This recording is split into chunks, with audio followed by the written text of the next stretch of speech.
Hello friends, welcome to Magnetics. Today we are going to do fundamentals of computers. आज हम basic पहला chapter शुरू करेंगे fundamentals of computers और ये हमारे AMRS जो पेपर है उसमें आ रहा है। तो ये हमारी पहली क्लास है। सबसे पहले हमें देखना है कि कंप्यूटर है क्या, डेफिनेशन क्या है कंप्यूटर की। ये हमारी फाइल्स को स्टोर करता है। ये एक इलेक्ट्रॉनिक मशीन है जो हमारी फाइल्स को स्टोर करता है। हमें कुछ डेटा ढूंढना हो वो हमें प्रोवाइड करता है, कोई इंफॉर्मेशन चाहिए वो हमें मिलती है, हम कुछ सर्च कर रहे हैं वो हमें मिलता है ना। हमें इंफॉर्मेशन अगर अरेंज वे में चाहिए, कोई डेटा है मिसमैनेज, हमें अरेंज करना है तो हम कंप्यूटर के थ्रू उसकी हेल्प ले सकते हैं अरेंज करने में। और ये अपने साथ साथ और मशीन्स को भी कंट्रोल करता है। फॉर एग्जांपल ATM मशीन है ना, हम इसमें जितना भी अमाउंट डालते हैं वो अमाउंट हमें ट्रांजैक्शन होके मिलता है, बिकॉज कंप्यूटर जो है वो ATM मशीन को कंट्रोल कर रहा है। अगर हमारे बैंक में सर्टेन अमाउंट जो हमने डाला है वो नहीं है तो वापस मैसेज भी आता है कि इतना पैसा आपके अकाउंट में नहीं है। तो दैट मीन्स ATM मशीन जो है वो एक कंप्यूटर उसको कंट्रोल कर रहा है। ठीक है, अब सेंसर्स भी आ सकते हैं यहाँ पे एग्जाम्पल में। सेंसर्स भी ऐसी मशीन है जिनको कंप्यूटर कंट्रोल कर रहे हैं। अब है importance of computers.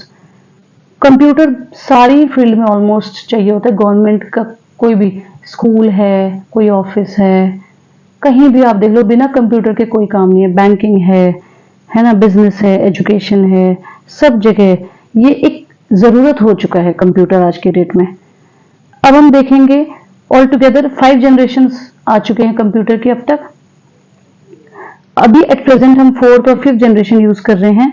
First generation में जो कंप्यूटर्स थे वो वैक्यूम बेस्ड थे, वैक्यूम ट्यूब बेस्ड थे। ठीक है, ये साइज में काफी बड़े होते थे और काफी हैवी भी होते थे। नाउ सेकेंड जनरेशन जो थे वो ट्रांजिस्टर बेस्ड थे। ये कैसे थे? ये थोड़े से साइज में कंपैरेटिवली छोटे थे। ठीक है, और स्पीड इनकी काफी हाई थी और ये कंपैरेटिवली वैक्यूम ट्यूब से जो थे पावरफुल थे। नाउ थर्ड जनरेशन के कंप्यूटर्स में यूज होता था इंटीग्रेटेड सर्किट। यहाँ पे जो सिलिकॉन चिप्स होती थी that contain their circuit elements like transistor, resistors. यहाँ पे सिलिकॉन चिप्स का यूज किया गया और उन सिलिकॉन चिप्स में ट्रांजिस्टर, रेजिस्टर्स होते थे, सर्किट बनाए जाते थे। यहाँ अब क्या हुआ, साइज रिड्यूस हो गया, मेमोरी का स्पेस बढ़ गया। ठीक है, एग्जाम्पल अगर मैं दूं IBM 360, NIR 395, ये कुछ इंटीग्रेटेड सर्किट जो हम थर्ड जनरेशन में यूज कर रहे थे उसके एग्जाम्पल हैं। फोर्थ जनरेशन में हमने फिर यूज किया माइक्रो प्रोसेसर बेस्ड। ठीक है, that contains CPU and its circuits and are present in the integrated circuit. The advantage of this technology is that one microprocessor can contain all the circuit required to perform arithmetic, logic or anything. किसी भी तरीके का काम हो, ये और फिर size में छोटे हो गए और यहाँ पे CPU जो है यूज होने लगा। एंड अभी भी हम 4th जनरेशन को यूज कर रहे हैं। 5th जनरेशन के कंप्यूटर्स जो हैं उनमें आर्टिफिशियल इंटेलिजेंस, ठीक है, वो यूज हुई। इसमें क्या होता है, it allows computer behave like humans. यहाँ पे कंप्यूटर जो है वो ह्यूमंस की तरह बिहेव करते हैं। साइज बहुत ही छोटा हो गया, स्पीड बहुत ज्यादा हो गई। और एग्जाम्पल है इसके लैपटॉप, टैबलेट जो हम यूज कर रहे हैं आज के डेट में, स्मार्टफोन्स, ये भी एक तरीके के जो है कंप्यूटर्स हैं। नाउ की माइलस्टोन इन कंप्यूटर हिस्ट्री। वैसे तो बहुत सारे हैं लेकिन मैंने कुछ इंपॉर्टेंट लिखे हैं जो एग्जाम में पूछे जाते हैं। सो 1837 में इन्वेंशन हुआ एनालिटिकल इंजन का। ये first mechanical general purpose computer था। ईयर 1890 में इन्वेंशन हुआ टैबुलेटिंग मशीन का। It was developed to help process data for the 1890 US census, इसके लिए यूज हुआ। ईयर 1935 में Z1 का इन्वेंशन हुआ और ईयर 1944 में मार्क 1, ठीक है, इसका इन्वेंशन हुआ जो फर्स्ट इलेक्ट्रोमैकेनिकल कंप्यूटर था। तो यही कुछ जो है एग्जाम में पूछे जाते हैं। नाउ अब हमें देखना है कंप्यूटर के कौन कौन से कंपोनेंट्स होते हैं। कंप्यूटर के बेसिक कंपोनेंट्स जो होते हैं वो 5 होते हैं। पहला होता है मदरबोर्ड। मदरबोर्ड क्या होता है? एक तरीके से हम कह सकते हैं ये कंप्यूटर की बैकबोन होता है, ठीक है, जिससे सारे कंपोनेंट्स या एक्सटर्नल पेरिफेरल्स जितने भी डिवाइसेस और बाहर जुड़े होते हैं, माउस होता है, कीपैड होता है, ये सब सीपीयू होता है, ये सारी चीजें जो हैं इसके साथ लिंक्ड होती है, कनेक्ट होती है। Motherboard can be found in all computers specially in desktop and laptop. किसी भी कंप्यूटर को आप देखो मदरबोर्ड उसमें जरूरी होगा। सेकंड होता है सेंट्रल प्रोसेसिंग यूनिट, जिसको हम ब्रेन भी बोलते हैं कंप्यूटर का, सीपीयू, ये भी जरूरी होता है। थर्ड होता है graphical processing unit, required for to and reproduce graphical representations and effect which are present in every form of media today. So graphical processing unit, यहाँ पे क्या होता है? यहाँ पे सारी चीजें जो भी ग्राफ के थ्रू प्रेजेंट होती हैं वो दिखाई जाती हैं। फोर्थ जो होता है रैंडम एक्सेस मेमोरी, ये जो होती है ये शॉर्ट टर्म मेमोरी होती है, जितनी देर तक हम काम कर रहे हैं उतनी देर तक हमारा जो काम किया हुआ है वो सेव हो रहा है, ठीक है। सो फिफ्थ होता है स्टोरेज डिवाइसेस। स्टोरेज डिवाइसेस मतलब provide memory for installing programs and saving files.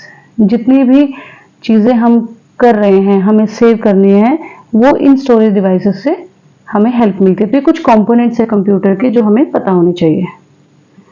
अब कुछ इनपुट एंड आउटपुट डिवाइसेस हैं, सभी जानते हैं input devices keyboard, mouse, scanner, and output devices जिनसे हमें डेटा रिसीव होता है जैसे प्रिंटर, मॉनिटर, हेडफोन, ये सारे आउटपुट डिवाइसेस हैं।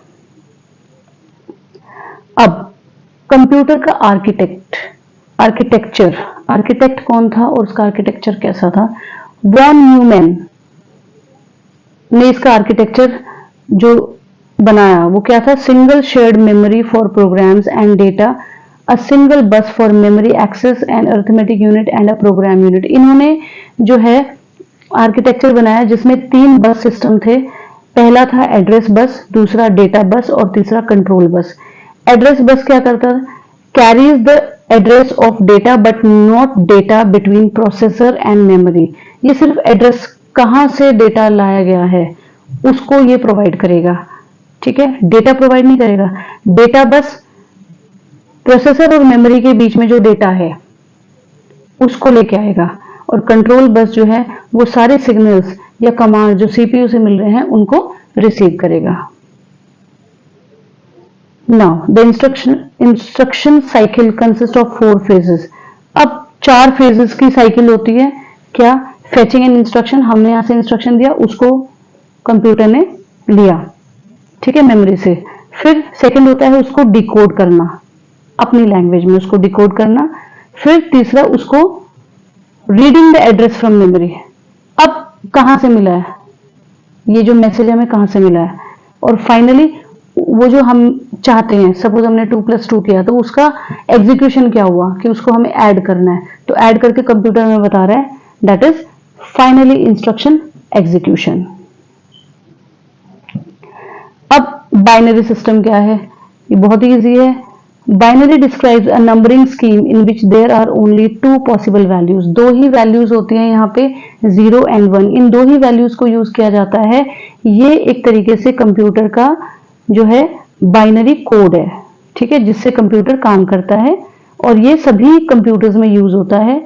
The binary number system is the base for all computing system and operation. जितने भी आज तक कंप्यूटर ऑपरेशंस हुए हैं या आगे होंगे, या जो भी कंप्यूटर पे काम होता है वो इन्हीं 2 डिजिट्स की हेल्प से होता है, 0 एंड 1।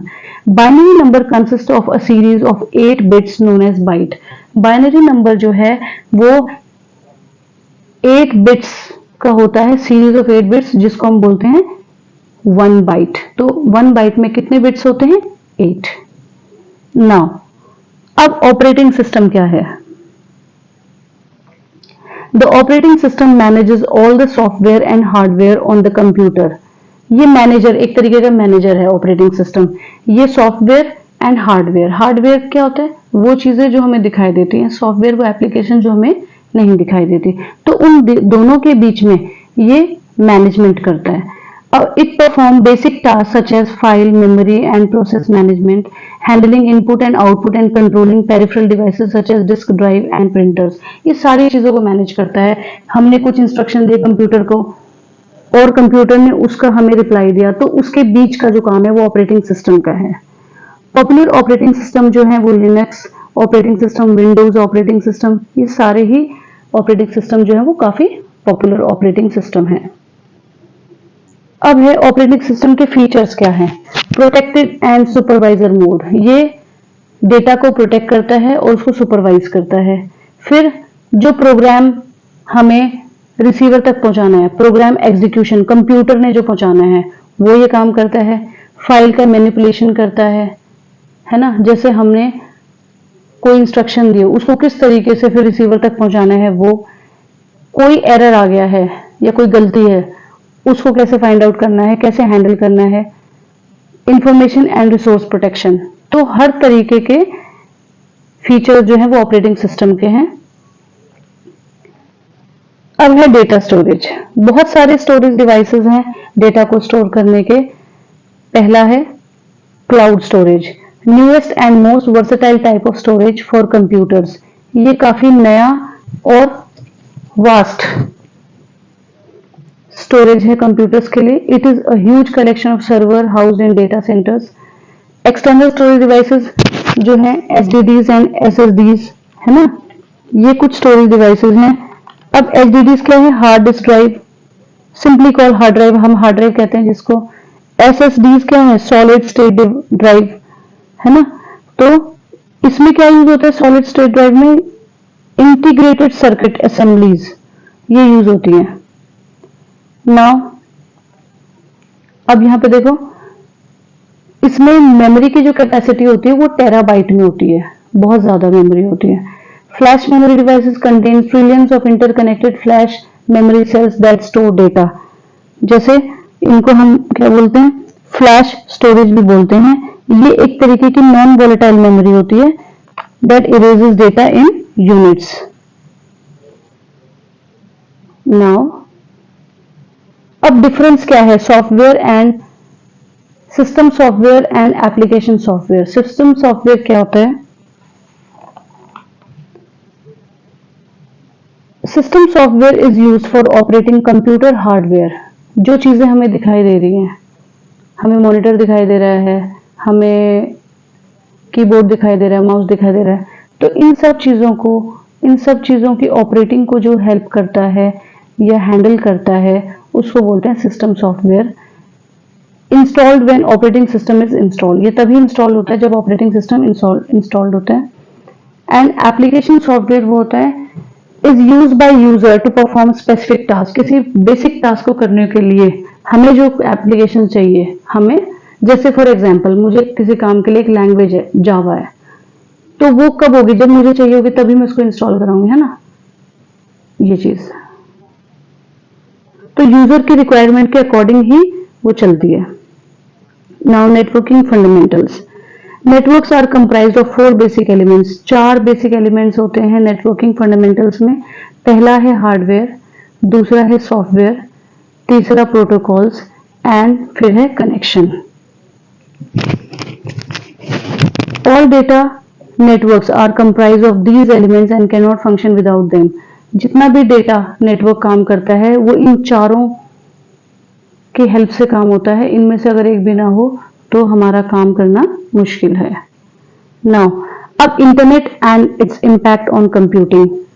इंटरनेट सबको ही पता है, आज की डेट में अगर इंटरनेट नहीं है तो कंप्यूटर बिल्कुल एक डम मशीन है, कुछ काम नहीं हो सकता है मतलब, लेकिन ये कि जितना हम इंटरकनेक्टिविटी या जो कनेक्टिविटी चल रही है वो हमारी बिना नेट के पॉसिबिलिटी नहीं है।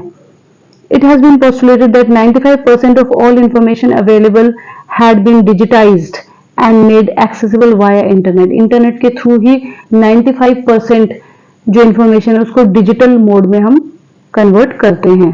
This processing system has also led to a complete transformation in communication, availability of knowledge as well as social interaction. बहुत सारे सोशल प्लेटफॉर्म भी हैं, हम बहुत सारे कंपनीज में आजकल आप देखते हैं, है ना, हम अलग अलग शहरों में बैठ के भी कनेक्टेड रह सकते हैं इसी की हेल्प से, इंटरनेट की हेल्प से। अब साइबर सिक्योरिटी, ये बहुत जरूरी चीज है, cyber security. A cyber security threat refers to any possible malicious attack that seeks to unlawfully access data। अब साइबर सिक्योरिटी हर एक कंप्यूटर में, या आपने देखा होगा आपके फोन में भी चाहिए होती है। इससे क्या होता है कि चीजें जैसे हैक कर लेते हैं या कोई वायरस आ जाता है, वो तो उससे बचाने के लिए बहुत सारे तरीके के साइबर सिक्योरिटी थ्रेट्स हैं। Malware, Emotet, denial of service, man in the middle, phishing, ये सब तरीके के साइबर सिक्योरिटी थ्रेट्स हैं हमारे पास। अब फ्यूचर ट्रेंड्स हैं कंप्यूटिंग में, एआई, आर्टिफिशियल इंटेलिजेंस हो गया, और 5G, IoT, serverless computing, biometrics, blockchain, robotics, natural language processing, quantum computing. तो कुछ मैं इसमें समझाने की कोशिश करूंगी। अब है टेक्नोलॉजी जो है वो काफी पावरफुल फोर्स है ना, और इसने हमारे फ्यूचर को भी इन्फ्लुएंस कर लिया है टेक्नोलॉजी ने। तो artificial intelligence and machine learning are changing the way people interact with technology. अब काफी चीजें चेंज हो चुकी हैं, हम टेक्नोलॉजी के साथ कैसे इंटरेक्ट करते हैं, कैसे उसको यूज करते हैं, वो चीजें अब आर्टिफिशियल इंटेलिजेंस आने के बाद चेंज हो चुकी हैं। They are driving automation, creating intelligent systems and enabling new application in such as health care, finance and transportation. हर जगह अगर हमें छोटी सी टिकट भी करनी है तो हम कंप्यूटर से करते हैं, ऑनलाइन, फाइनेंस, हेल्थ केयर, सब जगह जो है वो कंप्यूटर से यूज हो रहे हैं, और वहां पे आर्टिफिशियल इंटेलिजेंस का यूज किया जा रहा है। जो बेसिक चीजें अब आज के डेट में जो कंप्यूटर में है, आर्टिफिशियल इंटेलिजेंस, सब कुछ ऑटोमेटिक अपने आप हो रहा है। Quantum computing, the promise of quantum computers is that they will be able to tackle issues that traditional computers can not. Quantum computing में ये होता है कि क्वांटम कंप्यूटर्स ये प्रॉमिस करते हैं जो ट्रेडिशनल कंप्यूटर्स काम नहीं कर पाते या उनको टैकल करने में जो इश्यूज आते हैं वो इनमें नहीं आते। ब्लॉकचेन टेक्नोलॉजी, ये primary use case is the creation of decentralised and secure digital records that can be used for various purposes. कुछ डिजिटल रिकॉर्ड्स जो हमें बहुत सारे अलग अलग पर्पसेस के लिए यूज होते हैं, उनको सिक्योर वे में रखना। एग्जाम्पल हम दे सकते हैं, creation of crypto currencies like bitcoin which are digital assets that can be used as a medium of exchange. तो ये ब्लॉकचेन टेक्नोलॉजी की हेल्प से ही पॉसिबल हुआ है। IoT का मतलब होता है internet of things. It refers to the process of connecting physical objects to the internet so that they can communicate and collect data. ठीक है, फिर है biometrics. It involves the use of physical or behavioural characteristics such as fingerprints. बहुत सारे offices में biometric लगा हुआ है, उसमें कई जगह फेस रिकॉग्निशन होता है, कई जगह हम अपने फिंगरप्रिंट्स देते हैं जिससे रिकॉग्निशन होता है, जिससे आइडेंटिफिकेशन होता है। 5G नेटवर्क, ये नेक्स्ट जनरेशन का वायरलेस नेटवर्क है जो हायर स्पीड ऑफर करता है एंड 4G से कंपैरेटिवली 4G से ज़्यादा हायर स्पीड ऑफर करता है। रोबोटिक्स हो गया, बहुत जगह हमने रोबोट्स देख लिए हैं। ऐसे रोबोट्स को डिज़ाइन करना जो ऑटोमेटिकली सारे काम करते हैं एंड कभी कभी ह्यूमन गाइडेंस भी चाहिए होती है, अदरवाइज ज़्यादातर वो खुद ही काम करते हैं। Computer fundamentals are becoming more and more necessary in our increasing digital world. The tools and knowledge to effective use and utilize digital tools enable students to progress better in education as well as preparing them for daily tasks and careers in their future lives. तो कहने का मतलब है computer हर जगह use होता है, चाहे फिर हम अपने फ्यूचर को देखें, इसमें अपने करियर को और बेटर करने के लिए, अपने डेली टास्क को अच्छे से निभाने के लिए, एजुकेशन को और एनहांस करने के लिए और इम्प्रूव करने के लिए, सब चीज़ों को इफेक्टिव वे में करने के लिए computers are must. So I think सबको समझ आया होगा। Thank you.